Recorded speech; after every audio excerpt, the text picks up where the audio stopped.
Salman Khan saying that आपको अपने घर की बहू कौन बनाएगा? There are people outside who know who I am. I have fans. I have people who are, giving me a lot of love. I have friends. I just have to pick and choose. It's not like आपको अपने घर की बहू कौन बनाएगा? I have to pick कि मैं किसके घर की बहू बनूंगी. Your language card was being dragged again and again, and it came across as a forced narrative because they had nothing to say about your gameplay. Yeah. Should I tell you something? There are several reasons, but first reason is that whenever I was called out on weekend cover, I was never given that space where I can give a clarification. You not only became the villain to make this season trend, but you also carried Siddharth Shukla's legacy forward with your stint in Big Boss 19.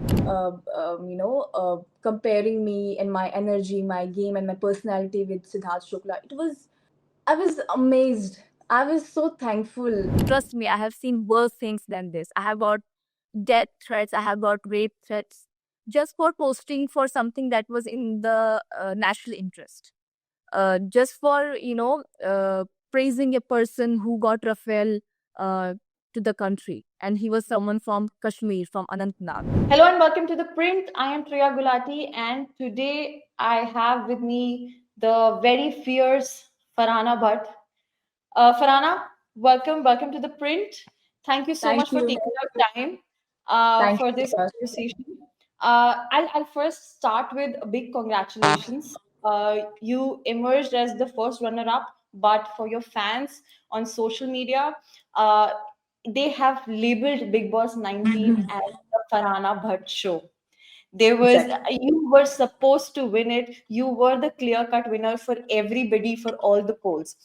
How do you feel? How was, like, on stage when you were announced as part of the top two? Did you ever imagine it? Um, Obviously, like since my journey began in Big Boss, I was going with a pace, like one step at a time.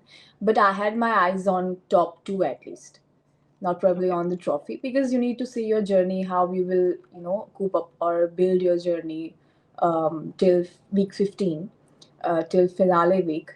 But yeah, I had this in my mind somewhere that I will be there in top two. Right. So for our audience, I'm sure everybody does do know it, but let me give you a quick recap.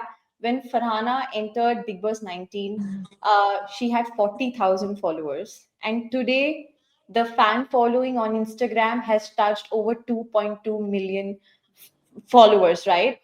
Farana, when you came out and when you saw the reaction on social media, when you saw your, I know inside the house you were, when you were called to the activity room and you saw that you had 1.3 million followers, the your expressions and your shock was like absolutely priceless.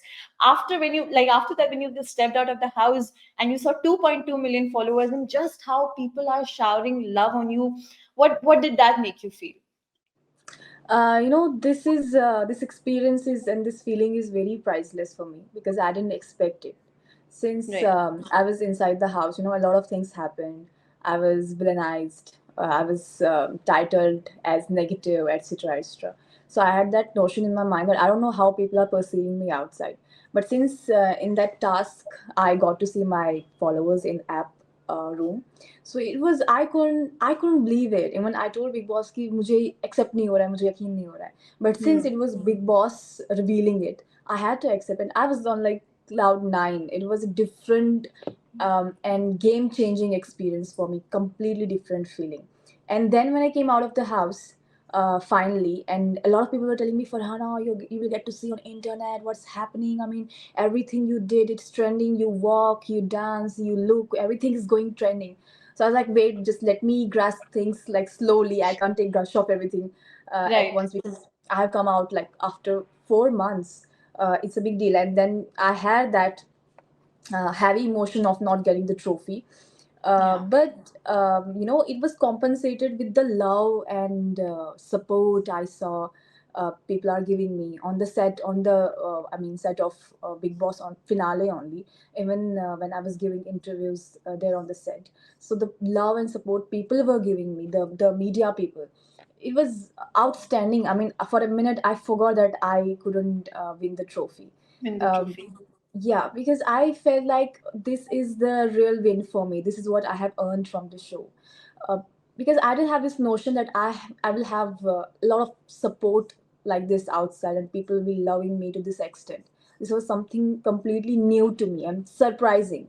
So it Hmm. actually it took over all the sadness and that little heavy emotion I And and Farhana, throughout every weekend kavar, I will not comment that whether it was right or whether it was wrong. But the fans do have a very strong opinion that over the years, many Big Boss winners and many Big Boss contestants have used abusive language. Mhm. Now, we are not promoting that it is right, but Yeah, it has been done. People have went ahead and won their respective seasons as well, despite using extremely abusive language. Y- what I mean, and every weekend kawar, Salman Khan did point you out that your language. uh, what were you feeling inside when you were receiving that kind of criticism, and why did you ever not? I think this is one of the biggest questions which I could spot on social media from your fans, is that you not only to Salman Khan, but never on the show, you never issued a clarification that what words you would say were not really abusive. Yes, they might be derogatory, but they were not like, you were not abusing somebody's mother, sister, or anybody else. So, why did you never, presented your stand when it came to the language controversy, and that has followed you throughout the season? Everyone, if they have to point out, even your fellow contestants, if they have to point out anything negative, now they cannot question your gameplay because that is quite strong, but they would always pull out this language card against you. So, why did you never issued a clarification on that? so the point is that you're correct on several points, like the language I used or the words which could be derogatory, but it's very situational. You have to see what the person is like instigating, what is the conversation going on, what is the situation, and why I used all those words or language. And it's not like no one else in the house were using the same language, using the same word. I have even experienced that if four people in the house are using this word which is derogatory, it's completely fine. But the moment it comes out of my mouth, like it is registered in the dictionary. That was quite, I was surprised quite a lot of times. But I felt like uh, it would be time consuming or time wasting if I would like But kind of. don't you think? I mean, if every weekend ka war, if you are being pointed out at a certain thing, did you never feel that maybe even to Salman Khan, with all due respect, you must give out an explanation and present your side of the story, because it felt to be very honest, for a majority Big Boss audience, it felt like a forced narrative. Your language card was being dragged again and again, and it came across as a forced narrative because they had nothing to say about your gameplay. Yeah. Should I tell you something? There are several reasons, but first reason is that whenever I was called out on weekend cover, I was never given that space where I can give a clarification. Even if I say a word like I was getting bashed on anything I would say or anything. And the second thing is I would hardly give clarification about myself. My thing was that, as Salmanji said in the finale week, on the finale day, that there are people who were, termed as villains, but we didn't stop. Like if I specifically talk about myself, I didn't stop. It was like you call me villain or you call me hero or whatever. I'm gonna carry ahead. The show must go on. I'm The gonna show move must. on with this. Yeah. Because I didn't feel like I was getting that space, I was getting that opportunity where I can give clarification about myself or certain things. Even when I tried that to point out other contestants who are using derogatory words, but they were never pointed out. But it was coming on me adversely only. So I felt like it's all wastage of time to work on this because probably no one is gonna listen to me. So I better focus on myself and my game. Right, right. Also, Farhana, Shehbaz, in one of the conversations, I think with Amal, he has said it on record in the house, which was also pointed on during Weekend Kawar. He said that, Siddharth Shukla's fans are going to support me. And he even said that, I will carry his legacy forward. But again, for fans, Siddharth Shukla's image was as somebody who was fierce, who was unapologetic, who would call people out on their face, who never played in groups to stay safe. And for the audience, you are the rightful person who has actually not only carried the season on your shoulder, you not only became the villain to make this season trend, but you also carried Siddharth Shukla's legacy forward with your stint in Big Boss 19. How do you feel about that? I got to see some of the posts from media, from my fans, and it was really touching. Like everything I was feeling inside, like I was feeling bit discouraged, demoralized because of whatever people were telling me inside. You're heartless, you're dark, no one will support you, you're negative. And the moment I got into nominations, everyone was so sure that she's gonna be evicted this weekend. So, but then when I came out and I got to know about all these things that people are just comparing me and my energy, my game, and my personality with Siddharth Shukla. I was amazed. I was so thankful because Siddharth Shukla, he has been a great personality and he has been someone who will be known for his personality throughout the whole Big Boss. And the moment I came out, when GK Gaurav Khanna won the trophy, I didn't even touch the trophy. My mom told me, let's take picture with the trophy. I said, no, that's not mine. I don't touch things which are not mine. Because in my back end, I had that my audience, my fans know what I have been through, how I gave my energy, my best in the house, how I presented my personality. So I had that faith in my fans that they are gonna bring right things ahead, no matter what. No matter what I was told on weekends, no matter what happened on finale, but I had that faith on my fans that they will bring the truth and the reality ahead. Farana, I know it's a very sensitive topic for you, but you have just slightly here and there uh, spoken about your childhood, like just in passing conversations. I don't. I mean, I know it's a very sensitive topic, and only if you're comfortable.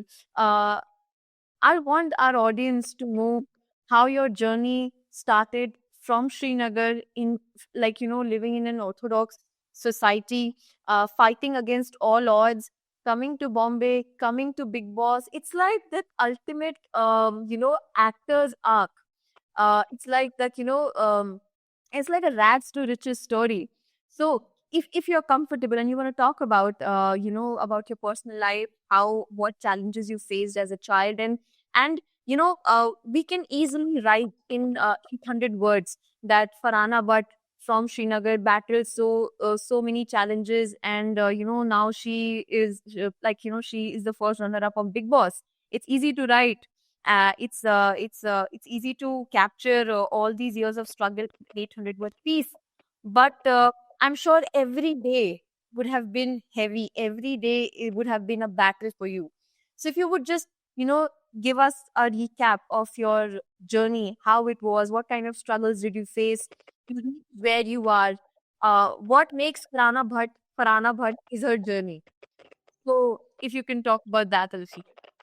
Um, so yeah, I was born and then my parents got separated, and I was living with my mother in my nano's house, like nano nani's house, and like my relatives, they were very religious, orthodox, and kind of they had a very conservative mindset, and I was someone who was very rebellious since I was very young, like since childhood, and I was rebellious. I was fierce.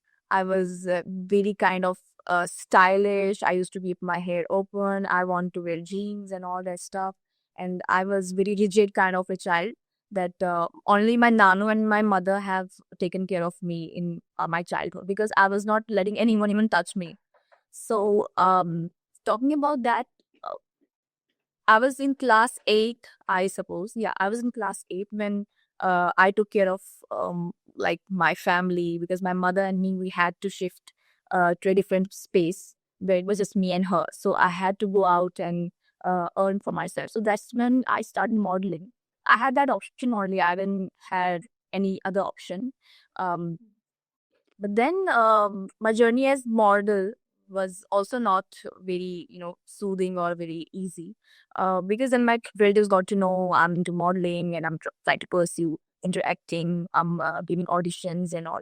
So there were a lot of questions on me going outside home, doing modeling and all. However, I was just doing, it was not a choice for me of career at that time. It was like, if I'm anyway trying to support my family, I'll do it. Even before that, we tried a lot of small things to work at home, getting orders from factories, a lot of things, me and my mother. But then I started working as model, and after, I think, 2016, I got first film, then in 2017, I got second film, 2018, I got several films, and everything was going very well. People were coming on me, like my neighbors, my relatives, that they were attacking kind of my mother, that how are you letting your daughter do this? We will not let any of our relative do all these things. How are people going to perceive us? How are we going to face the society? That no one marry our daughters and all. If she will do all this, and she's not supposed to come on TV. These were their thoughts. But it was me only who was still taking care of my family. They did not even bother to ask, hey, are we having, did you have your meals? Is everything okay? No one was ever asking that. And then when I appeared in films and movies and all, and my Nanu was there, since my Nanu was of a bit of a different mindset, he was supporting me to some extent. And then again, people used to, brainwash him about film industry, modeling and all, that she will go to Mumbai, she will leave you all, she will leave you in her mother, and then you will not be able to get her back, all these things. And then I think in 2018, things were going a bit good. I bought a house, etc. But there was slightly a lot of challenges going on in my personal life, and I slipped into depression. Like for 3 months, I was not really like seeing the sunlight, seeing the light outside or anything. It was like very devastating. Then in 2019, the article got abrogated and was very devastating situation. I had loans, I had other things, and I had to work for my family, for my mother, and I had to earn my bread and butter. For 6 months, there was no communication, and I approached people to get a job. So for a while, like for that time, I can do some job or anything. But no one in Kashmir was believing the fact that I am in need of some help. They were like, "Oh, Farhana, but yeah, you're kidding. How on earth are you in this situation?" And then there came a point where I was not able to go beyond making them understand that this is actually what I'm dealing with. Then I sold my like jewelry, my gold, whatever I had made for myself. I sell my car, and then I survived that year. And then in 2020, things like got back on track a bit, and I had done some investments like in that passage of time, those 2-3 years, and people did not show me the right way. I was cheated by a lot of people. Since people know that she doesn't have brother, she doesn't have father, she doesn't have any backup, and no one was giving right suggestions. When you're a lone child, that to a girl, and you're trying to do something, build a thing, build a house, give your mother comfort, build a kind of an empire, work, like start a business or anything. Then people try to take advantage of that situation, that you have no one around you. It's just you. I have dealt with that situation as well. Then in 2020, when I was in Mumbai, I was doing my diploma in acting and theatre, etc. So I got COVID. And by that time only, my grandfather passed away. I was in Mumbai. I couldn't travel to Kashmir just remember because I didn't tell my mother that I have got COVID. And my mom was like, "Why are you not coming to Srinagar? Obu is not well." So I was not able to tell her I can't travel because I have got COVID and all. The moment I recovered from COVID, I got the negative report, and I called my mother, and she said, "Yeah, fine, you're coming tomorrow." I said, "Yeah, I'll book my ticket for tomorrow and all." Then she called me back, and she said, "No, you come in the evening only, as soon as possible." The moment she said these things, and I couldn't reach by evening only. And then something like that happened. I think next day I reached Kashmir, and then they had buried my grandfather already. I couldn't see him for the last time. And also, there were slightly not good terms between him and me, and he didn't want me to go to Mumbai alone. He wanted me to take my mother along. But since that was a very struggling time for me, I could not take my mother along here in Mumbai. So I was dealing with a lot of things, and it was in my mind that once I'll be done doing my theater and diploma, then I'll go back and I'll make him understand what I want to pursue and why I want to go into this career. But it had been too late. And then once my grandfather passed, and it was a big battle for me. Like, people attacked me like anything. Since then, they knew that I had a person, my grandfather, who was standing for me in any situation. But then my relatives started targeting me, my mother. They asked me to sell my house and leave the society. A lot of things. I was getting death threats. A lot of things were happening. Social media backlash. I mean, what not I have dealt with all those years. And then COVID era, lockdown and all, I had to deal with that thing as well. So it has always been, I have always been in a fighter mode. I felt like the 1 year things were good, and the other year it was very hectic to deal with situations. And as at the same time, I was not letting anything to come on my mother.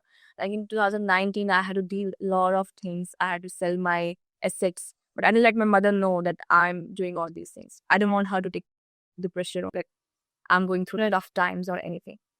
And then my nanu passed away, and then back in 2024, I won an election world's top youth organization across 56 countries in October, I suppose, yeah. And I won the elections, and later that month only, my grandmother also passed away. So I felt like there is nothing left in Kashmir for me. And there is my grandfather who was supporting me, and then my grandmother, and both of them passed away. And my relatives were always finding ways to, pressurize me. They were threatening me to sell my house and leave to some other place, even to leave Kashmir. Lots of things were happening in my life. But then what I did is I decided that I will call off this journey, this career of film industry and all. I had also decided the same in 2019 when things were very devastating. Nothing was happening to me, no communication or anything, and I had to earn my bread and butter. That time also, I thought that I'll start some journey, some sort of job. I'll start doing some job, and I'll quit my acting career. But it didn't work out that way because no one was willing to give me a job. They were like, "Why do you need a job? Why are you kidding? Oh, I can't see Farhana Par doing job in my office and all." So at a point, I came to a point where I could not convince a person that I'm actually in need of a job. So, yeah, Farhana, now stars have aligned for you. Twice you tried to leave the industry. Something or the other held you back. What happened? Now, what are your plans? Are you going to do more reality shows? Any cool scene time? No, I don't feel like doing reality shows anymore. But definitely Khato, probably because on the weekend that I think on 12th or 13th weekend, uh, Roji game, and he actually offered me Khatro Ke Khiladi. So I don't know if that is still there. But yeah, if I will go for any reality show, that will be Khatro. Otherwise, I don't feel like I'll be in any other reality show. Um, but definitely films, web series are there. At the end of the day, I am an actor. I have invested a lot of times for this craft, and I have been theater, a degree, diploma, and all. So for sure, I'll be like looking forward for films and web series. And Farhana, when you came on Big Boss, the one thing you highlighted not only on the stage with Salman, but also when you introduced yourself inside the house to your contestants, that I'm a peace activist. And that thing was more extensively on the show, right? And not only that, there were certain comments made, which I'm not sure how you took it, but the social media was very angry. And that moment sort of also, created, or that moment also marked a massive shift in the direction where, like, fans were putting their loyalty towards. Like, initially people felt that, okay, maybe Farhana is going a little overboard, or maybe she shouldn't say, she shouldn't use this kind of language. But when your title of being a peace activist was mocked, when Amal Malik's supporters, one of the supporter, I think, who is his publicist, they went ahead and called you a terrorist, to which your team had sent, had filed, they had filed a complaint against them, and also Salman Khan saying that आप आपको अपने घर की बहू कौन बनाएगा, who, like, all these moments, this photo created a massive uproar among the audience, and that anger was visible, that just because a woman is opinionated, just because a woman is fierce, uh, is it right to say all of these things? So Absolutely not. I would want you to give your response on all 3 points. First, your peace activist title being mobbed. Second, whatever happened outside the house, I'm sure your team must have filled you up with the Yeah. with the fiasco that unfolded. Yes. And third, Salman Khan saying that आपको अपने घर की कोई बहू नहीं बनाए. So there are a lot of derogatory statements that were passed to me on weekends in the show. I completely registered them. But the thing is that I feel like I'm above all those things. When I stepped into the house, I knew that a lot of things are gonna be used against me, like peace activists. I knew it from the very beginning. What does that mean? If you're a peace activist, you're not a person who doesn't have opinion. You're not a weak person. Like, excuse me, this is such a false thought that if someone is peace activist, that person is not someone who is weak, who doesn't have opinion, who will agree with whatever anyone is saying, who doesn't, or who is not fair, who is not strong, who doesn't listen to her heart or her inner soul. I don't know what notion this is. If I am a peace activist, I work for peace. That doesn't mean if I'm into a situation where I have to enforce my opinion or my individuality, I'm not supposed to do that. Why? Because I'm a peace activist. I don't know how that makes a sense. It has been used against me a lot of times, like ample of times. But I hardly responded on these things. Even when it happened on Weekend Cover, then people in the house for that whole week were using it against me, or peace activist, you are this, you are that. So I feel like if I'm gonna create mudda out of these things, I feel like I would like to be anything, but I would never want to be a victim. Like, if you are throwing an arrow on me, I will take it with all the, all the happiness, and I will welcome it with all the attitude. I will not be like, oh, you should not do this. I'm a woman. You should not do that. Because I know I can take anything that I said in the media previously, that I can survive bullets. You're all welcome with your guns. So that's actually what I mean. A lot of things were used against me, like that comment, कि आपको अपनी घर की बहू कौन बनाएगा? There are people outside who know who I am. I have fans. I have people who are, giving me a lot of love. I have friends. Uh, I just have to pick and choose. It's not like आपको अपने घर की बहू कौन बनाएगा. I have to pick कि मैं किसके घर की बहू बनूंगी. I never took all these comments personal, because since I was in class 8 and I decided I'll step into the film industry, into the modeling career, I was always ready for all these things. I have got so much social media backlash, which was worse than this. Trust me, I have seen worse things than this. I have got death threats, I have got rape threats, just for posting for something that was in the national interest. Just for, praising a person who got Rafael to the country, and he was someone from Kashmir, from Anantnag. I just tweeted about that person, and I had to delete my Instagram, my Twitter for almost a month. I have been through a lot. Like, this is nothing for me. People used to come to my home and tell my mother, oh, your daughter, what she's doing, I have got tags like informer, like very extreme tags. So whatever happened inside Big Boss, I made sure these things are not gonna affect my mind. These things are not gonna affect what I have planned inside my mind how I'm gonna make this journey happen. What is my plan ahead? How I'm gonna take my step. Because I was very firm about it.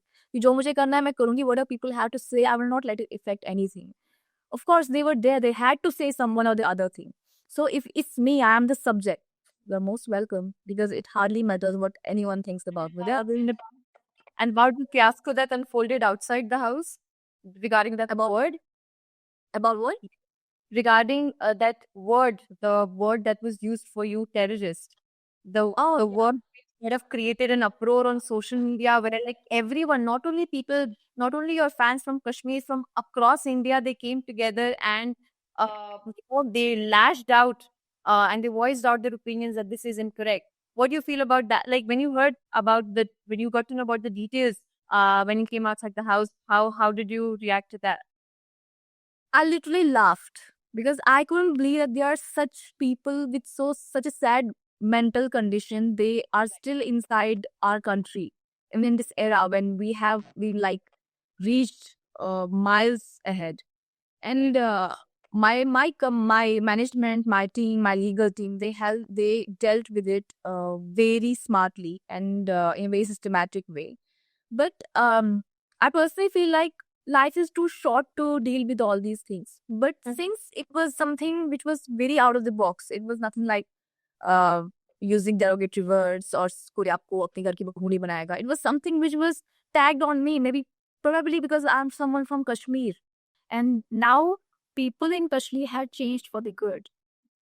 There are a lot of people in Kashmir who are nationalists by heart, who have India in their hearts, who are working for the betterment of other youth as well. So I think such people are very dangerous and very debilitating for the country, who has this notion and who have these kind of thoughts.